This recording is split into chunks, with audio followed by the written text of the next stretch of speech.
Good morning बच्चों। तो last video में मैंने आपको बेटा सिखाया था कि अनबैलेंस व्हीट स्टोन ब्रिज कैसे सॉल्व करते हैं। उसका एक छोटा सा मेथड मैंने आपको बताया था। बात पक्की है। और मैंने बड़ा सिंपल तरीके से जो है केसीएल में दो इक्वेशन बनाया था और दोनों इक्वेशन से सारा डेटा हमने निकाल लिया था। आज हमारे पास अनबैलेंस व्हीट स्टोन ब्रिज तो है, लेकिन समस्या ये है कि ये डायगोनली बराबर है, लेकिन ये डायगोनली बराबर नहीं है। यानी यहाँ 2 ओम है, यहाँ 3 ओम है, यहाँ 1 ओम, यहाँ 1 ओम, ऐसा है, डायगोनली बराबर नहीं है। ठीक ना। तो कल जो हमने सीखा था उसमें डायगोनली बराबर था, यानी ये भी 1 था, ये भी 1 था, ये 3 था, ये 2 था, मतलब ये 1 1, ये 2 2 बीच कवर है ना।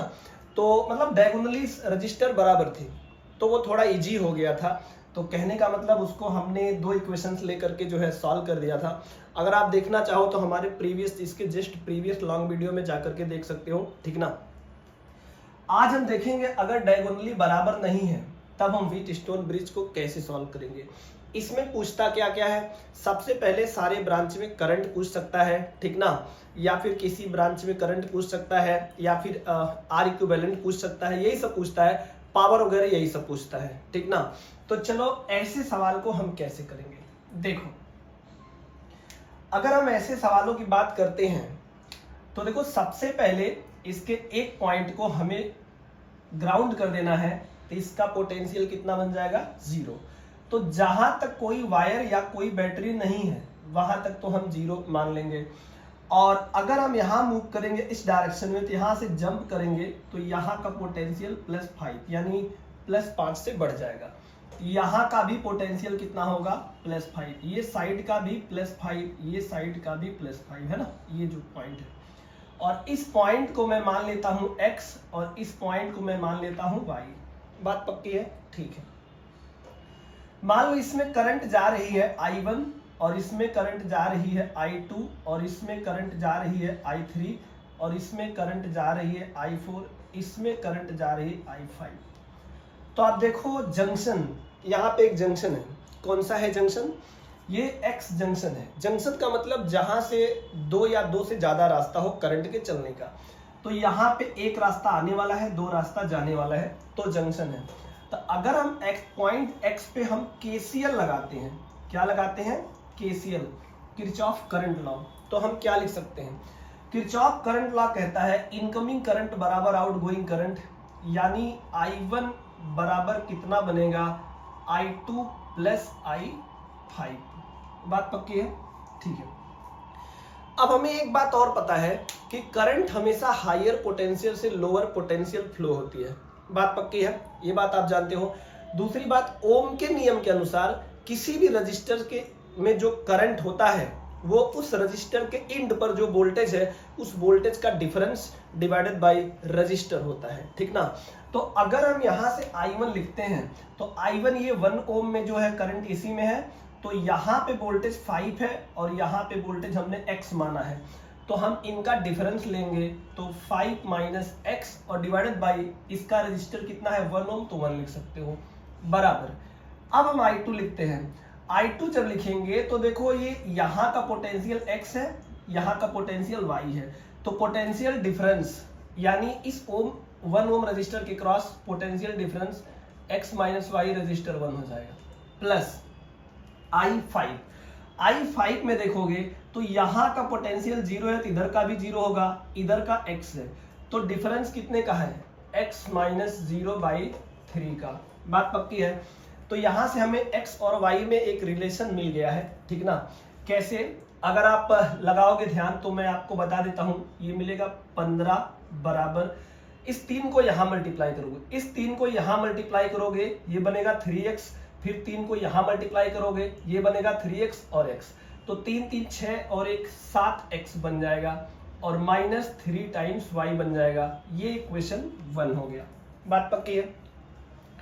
अब हम यही चीज हम कहां पे लगाएंगे, इस पॉइंट Y पे। अगर हम पॉइंट Y पे लगाते हैं KCL, है ना, तब देखो क्या मिलेगा, इनकमिंग करंट कितना है, I3 है, और प्लस ये I2 भी तो आ रहा है ना, ये I2 है, और बराबर आउटगोइंग करंट जो है I4 है। अब फिर से वही लिखेंगे, जो I3 है इसके क्रॉस वोल्टेज 5 माइनस वाई है, तो हम यहाँ पे क्या लिख सकते हैं 5 माइनस वाई डिवाइडेड बाई 2 और प्लस इसके क्रॉस जो वोल्टेज है I2 बताओ कितना है x माइनस वाई, तो हम लिखेंगे x माइनस वाई बाई 1 और यहाँ पे हम लिखेंगे बराबर y माइनस 0 बाई 1, क्योंकि यहाँ y है यहाँ 0 है तो y माइनस 0 बाई 1। तो अब इसे सॉल्व करते हैं। देखो अगर हम इसे सॉल्व करते हैं तो 5 बराबर क्या मिल गया है, देखो 5 बराबर हमें मिला है यहाँ से देखो 2y है ना, इसमें मल्टीप्लाई करेंगे 2y, इसमें मल्टीप्लाई करेंगे 2y, 5 बराबर हमें मिला है 5 टाइम्स y। पहली बात तो हमें मिल गया है 5 times y minus 2 times x, ये इक्वेशन 2। यानी इसको सॉल्व करोगे तो ये मिलेगा, लेकिन कैसे सॉल्व करोगे, देखो पहले हम क्या करते हैं एलसीएम ले लेते हैं, यहाँ भी 2 बना देते हैं यहाँ भी 2 बना देते हैं, तो ये नीचे का 2 कट गया, तो जब इधर 2 बनाएंगे तो यहाँ 2y बन जाएगा, इधर 2 बनाएंगे तो यहाँ 2x माइनस 2y बन जाएगा। तो ये 2y को उधर ले जाओगे तो इधर 4y, फिर इस y को इधर ले जाओगे तो 5y, तो 5y माइनस 2x। अब हम क्या करेंगे x और y को निकाल लेंगे इक्वेशन 1 और 2 से। कैसे निकालेंगे देखो, अगर हम बात करेंगे बाई 1 एंड 2 से तो सबसे इजी तरीका सॉल्व करने का है, बताता हूं मैं आपको। देखो इसमें से कोई एक वेरिएबल निकाल लो, चलो हम y निकाल लेते हैं। पहले इक्वेशन से अगर y हम लिखते हैं तो बताओ हम क्या लिखेंगे, हम लिखेंगे 7x है ना, इसको इधर कर दो और माइनस 15 और डिवाइडेड बाई 3 कर दोगे तो यही y है। और अगर दूसरे इक्वेशन से y निकालोगे यहां से, तो देखो इसको इधर ट्रांसफर करोगे तो आपको मिलेगा 5 प्लस 2x डिवाइडेड बाई 5। ये y है पहले इक्वेशन से, ये y है दूसरे इक्वेशन से, तो दोनों y बराबर होना चाहिए। ये बड़ा आसान तरीका है, ये इक्वेशन सॉल्व करने का सबसे आसान तरीका, सबसे शॉर्टकट ट्रिक है, ठीक ना। देखो तो अब इसे क्या करेंगे ध्यान से देखो, अब हम क्या करेंगे यहां से x निकाल लो, क्रॉस मल्टीप्लाई करोगे तो मिलेगा 35x, ठीक ना, और माइनस 15 ये बन जाएगा 75 और इधर बन जाएगा 15 प्लस 6x। तो यहां से अगर आप देखोगे तो देखो 35x और यहां से 6 इधर जाएगा तो 35 माइनस 6 कितना बन जाएगा 29x बराबर, और ये 75 और 15 इधर जाएगा तो ये आपका बन जाएगा 90 है ना। तो जो x की वैल्यू यहां से आया है ये कितना आया है, ये आया है 90 बाई 29। कितना आया है 90 बाई 29। ध्यान रखना जो x की वैल्यू है ये है 90 बाई 29। एक बार फिर चेक कर लेते हैं, 5 से मल्टीप्लाई करेंगे तो 35x और इसके बाद यहाँ पे 75, इधर मल्टीप्लाई करेंगे 15 प्लस 6x, तो 6x और 35 इधर ट्रांसफर होगा तो हो जाएगा 29x बराबर 90, हाँ बराबर है, ठीक ना। अब हम निकालते हैं y की वैल्यू, तो थोड़ा सा मैं बोर्ड को क्लीन करूंगा। देखो तो y की वैल्यू निकालने के लिए आप कोई एक इक्वेशन यूज कर लो, तो मैं फर्स्ट वाला यूज कर लेता हूं, तो ये सब मैं हटा देता हूं, ठीक ना। x निकल गया है, अब हम यहां से y की वैल्यू निकाल लेते हैं बराबर। कैसे निकालेंगे, इस इक्वेशन में डाल दो x की वैल्यू, तो जब इस इक्वेशन में x की वैल्यू डालेंगे तो बताओ क्या मिलेगा, 15 बराबर 7 इंटू 90 बाई 29 माइनस 3x। तो अब अगर हम यहाँ से y की वैल्यू लिखते हैं तो इसको इधर ट्रांसफर कर दो, तो ये आपको मिल जाएगा 7 into 90 by 29 minus 15 divided by 3, और यहाँ भी 3 हो जाएगा, यही मिलेगा y। तो y की वैल्यू आया कितना है, इस 3 से इसको काट दो, ये हो गया 30, इस 3 से इससे काट दो, ये हो गया 5। तो ये मिल गया है 210 बाई 29 माइनस 5, तो ये मिल जाएगा 210 माइनस 145 बाई 29। तो बताओ इसकी वैल्यू कितना आया है। देखो 210 में से 145 घटाओगे तो जहां तक मैं देख पा रहा हूं ना, ये मिल जाएगा 65 65 बाई 29, तो ये मिल जाएगा 65 बाई 29, ठीक ना। तो ऐसे करके आप 65 बाई 29 क्या निकाल लिया आपने y निकाल लिया। बड़ा आसान तरीका है। तो हम x y की वैल्यू लिख लेते हैं। x की जो वैल्यू आया है ये आया है 90 बाई 29, और y की जो वैल्यू आया है ये आया है 65 बाई 29। एक बार बेटा आप लोग एरर चेक कर लेना, कहीं कोई कैलकुलेशन मिस्टेक तो नहीं हुआ है। वैसे मेरे हिसाब से नहीं हुआ होगा, लेकिन प्रोसेस एग्जैक्टली यही है, ठीक ना। देखो अब इसे रफ कर दो। जब हम इसे रफ कर दिए तो हमें क्या मिला, एक्स वाई। देखो एक्स वाई का, एक्स का मतलब है यहाँ का पोटेंशियल, वाई का मतलब है यहाँ का पोटेंशियल। तो अब हम करंट लिखेंगे। जब हम करंट I1 लिखेंगे तो क्या लिखेंगे, यहाँ का potential minus x divided by 1 करेंगे तो हमें I1 मिल जाएगा। तो इधर कितना है, 5 माइनस 90/29। तो जहां तक मैं देख पा रहा हूं ये मिल गया 145 माइनस 90/29। तो कितना मिला, देखो इधर मिल जाएगा आपको 55, तो ये मिल गया 65/29 एम्पियर। इसी तरह से अब हम I3 निकालेंगे। जब हम I3 निकालेंगे तो इधर कितना है 5, इधर कितना है y, और y कितना है 65/90। तो यहां से 5 माइनस 65/29 करोगे तो कितना मिलेगा, 145 माइनस 65/19, है ना। लेकिन डिवाइड में कितना होगा, यहाँ पे देखो ना, इधर डिवाइड में 2 होगा, इधर डिवाइड में कितना था 1। क्यों 1 था, क्योंकि इसका रजिस्टर 1 था। और इधर डिवाइड में क्या करोगे, ध्यान से देखना, इधर आप डिवाइड बाई 2 करोगे तो यहाँ पे डिवाइड बाई 2 भी करोगे, ये 29 है ना। तो कितना मिला है, देखो 145 में से अगर आप 65 घटाओगे तो देखो आपको जो मिलने वाला है वो कितना मिलने वाला है, मैं बता देता हूं। देखो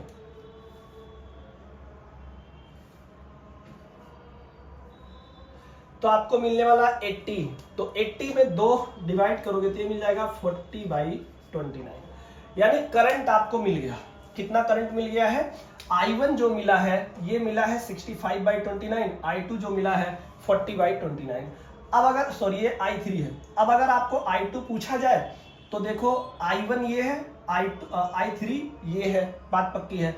अब अगर आपको इस ब्रांच में करंट पूछा जाए, यानी क्या I2, तो I2 निकालने के लिए आप क्या करोगे, I2 निकालने के लिए यहाँ का पोटेंशियल माइनस यहाँ का पोटेंशियल, यानी x माइनस वाई बाई 1 करोगे। तो x की वैल्यू 90 है, y की वैल्यू 65/29 है, तो 90 माइनस 65 बाई ये मिल जाएगा 25/29 एम्पियर। अब अगर आपको इतना मिल गया है तो I5 निकाल सकते हो। कैसे, I1 में से I2 घटा दो, क्योंकि इधर से जो करंट जा रही है वो इधर जाने वाले करंट के बराबर होगा। तो I1 में से I2 घटाओगे, यानी ये जो I1 है इसमें से I2 घटाओगे तो करंट मिल जाएगा। सारा चीज हमें मिल गया, किसी भी ब्रांच में करंट निकाल सकते हो। और बैटरी में जो करंट आ रही है वो नेट करंट जो है ये है I। तो नेट करंट जो I है इसकी वैल्यू आया कितना है, इसकी वैल्यू आया है I1 प्लस I3, क्योंकि यहां से जो करंट I जा रही है वही 2 पार्ट में टूट रही है। तो ये कितना है I1 प्लस I3। तो I1 है 65/29 और I2 कितना है 40/29। तो जब हम इन दोनों को जोड़ेंगे तो हमें क्या मिलेगा, देखो 65 और प्लस 40 105, तो ये मिल जाएगा 105/29 एम्पियर। बात पक्की है, ऐसे लिख लेना है। अब अगर हम यहाँ पे बात करते हैं क्या, कि हमें जो हमारा मकसद था वो तो मिला ही नहीं। क्या नहीं मिला बताता हूँ, पहले I1 को लिख देता हूँ। I1 जो आया था ये कितना था, ये था 65/29 और I3 जो था ये कितना था 40/29 I। अब देखो हमें चाहिए कि बैटरी के अक्रॉस, यानी जो पॉइंट A है इसके क्रॉस रजिस्टर कितना है। बात सही है।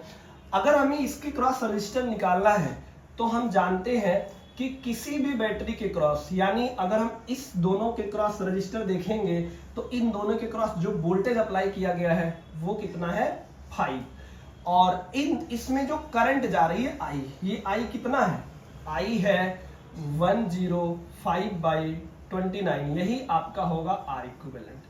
यानी जो R इक्विवेलेंट आया है वो कुछ नया चीज नहीं है, ये है 29/20, है ना। यानी हम कह सकते हैं कि जो हमारे पास ये कुछ अनबैलेंस व्हीटस्टोन ब्रिज है, इन दोनों के बीच जो रजिस्टर है ये आया है 29/21 ओम, ठीक ना। तो इस तरह से आप इजीली निकाल सकते हो और किसी भी ब्रांच में करंट भी निकाल सकते हो, ठीक ना। तो इसमें से जो जरूरत है एग्जाम में वही निकालो, ज्यादा हमें उतना जरूरत नहीं, जितना जरूरत है उतना। अब अगर मान लो पूछता है यहाँ से पावर सप्लाई कितना हुआ है, तो वोल्टेज आपको पता है, करंट पता है, तो पावर सप्लाई V इंटू आई होगा। किसी भी ब्रांच में पावर निकालना है तो I स्क्वायर R कर दोगे, निकल जाएगा। किसी भी ब्रांच के क्रॉस वोल्टेज डिफरेंस चाहिए तो XY मिल गया, तो हर ब्रांच के क्रॉस वोल्टेज डिफरेंस आपको बहुत आसानी से मिल जाएगा, नो डाउट। अगर किसी दो पॉइंट के बीच वोल्टेज डिफरेंस निकालना है, जैसे मान लो कोई पॉइंट यहाँ पे है फिर यहाँ पे है, तो भाई निकाल सकते हो बहुत इजीली, है ना। देखो ये बेहद आसान सवाल था। अब देखो अगर मान लेते हैं इस व्हीटस्टोन ब्रिज में कुछ ऐसा सवाल दे देता है, जैसे कि जेईई मेंस इस शिफ्ट में आप देखोगे तो सवाल तो उन्होंने दिया था, लेकिन एक रजिस्टर यहाँ पे और जोड़ दिया था, इसको बोल दिया मान लो 1 ओम। अब क्या करोगे, अब समस्या यहाँ पे आ गई है कि जब ये 2 लूप था तब तो थोड़ा इजी था, लेकिन यहाँ रजिस्टर जोड़ दिया है, या ये मान लो इसके पैरेलल एक और जोड़ दिया है, इसके पैरेलल एक और जोड़ दिया है, इसके सीरीज में एक और जोड़ दिया है, तो ये खतरनाक होता चला जाएगा, बात पक्की है। तो अब ऐसे सिचुएशन में क्या करना है, ऐसे सिचुएशन में आपको 3 इक्वेशन बनेगा। जैसे यहाँ पे हमने x माना था, y माना था, वैसे आप यहाँ पे z मान सकते हो, ठीक ना। जैसे मान लो 1 ओम यहाँ पे जोड़ दिया है ना, तो आप ग्राउंड जब इसको करोगे, ठीक ना, तो आप यहां तक 0 कर सकते हो, इसको 0 नहीं कर सकते, इसको मान लो z, और यहां तो 5 बन गया। तो अब आपको एक इक्वेशन फिर बनाना होगा, यानी यहां पे देखोगे तो इधर जो करंट I जा रही है वो किसके बराबर है, देखो वो I4 और I5 के बराबर है। तो इधर इनकमिंग करंट लिखोगे तो क्या लिखोगे, I4 प्लस I5 बराबर I। तो I4 को क्या लिखोगे, x minus Z divided by 3, और इसको क्या लिखोगे, y minus Z divided by क्या लिखोगे, जो भी था आपका मान लो ये कितना था, 1 था, 1। अब बराबर यहाँ z है, यहाँ 0 है, तो लिखोगे z माइनस 0 बाई 1। तो 2 इक्वेशन हमने पहले बनाया था और एक फिर बन के तैयार हो गया, ठीक ना। तो कहने का मतलब ये है कि अब आपके पास 1 2 3 ऐसा निकालोगे तो आंसर मिल जाएगा। लेकिन ध्यान रखना जब यहाँ रजिस्टर जुड़ा है तो एक्स वाई भी चेंज हो रहा है, तो एक बार आप यहाँ पे लगाओगे इनकमिंग करंट बराबर this current plus this current, फिर यहाँ पे लगाओगे इनकमिंग करंट बराबर दिस ये करंट प्लस ये करंट बराबर ये करंट, और एक बार यहाँ देखो जितने जंक्शन रहते हैं, है ना, उतने इक्वेशन बनना है। यहाँ पे जंक्शन कितने हैं, एक जंक्शन यहाँ पे y है और एक जंक्शन यहाँ पे x है और एक जंक्शन यहाँ पे z है, क्योंकि x पे भी 3 रास्ते हैं, y पे भी 3 रास्ते हैं, z पे भी 3 रास्ते हैं। इसका मतलब 3 इक्वेशन मिनिमम बनना है, ठीक ना। लेकिन मैक्सिमम आप जितना चाहो उतना इक्वेशन बना सकते हो। जैसे अगर हम इस सभी ब्रांच में करंट अलग अलग मान लेते हैं तो हम जिस हिसाब से चाहे उस हिसाब से हम इसको जो है बना सकते हैं ना। तो चलो दोस्तों, अब इसके बाद जो है अगले लेक्चर में हम इसको स्टार डेल्टा मेथड से बताने वाले हैं, और स्टार डेल्टा मेथड में आपको पूरा डिटेल में बताने वाला हूं, जो बहुत इंपॉर्टेंट है और बहुत ज़्यादा मतलब आपको फायदा मिलेगा, उससे बहुत कुछ लर्निंग होगी। चलो बाय बाय।